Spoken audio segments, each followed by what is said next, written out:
Hello guys, so another shoulder pain na naman tayo. So mayroon tayong kliyente. So ang complaint niya shoulder pain. So nagkaroon siya ng limitation of motion. Hindi niya yung kamay niya hindi niya malagay sa likod. Hindi niya mataas yung shoulder niya.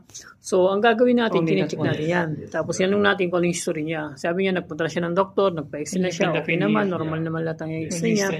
Tapos binigyan ng gamot, hindi pa naman gumagaling, hindi nawawala yung shoulder pain niya. Agad nagkaroon siya ng limitation of motion. Nagpunta siya sa atin, medyo may limitation of motion siya. Tapos sumasakit yung shoulder niya. Upon examination, nakita ko nagkaroon siya ng internal rotation na sobrang sakit.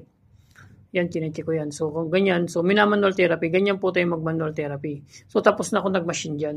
Bago kay minamanual therapy, minamachine ko. Tapos chineck ko yung internal. Tapos yan ang pinakamasakit niya. So, yan ang pinakamasakit na movement. Ni-explain ko sa kanya, ito yung nangyari sa'yo. Kung meron ka ng shoulder pain, hindi naman basta-basta pinapatunog yan eh.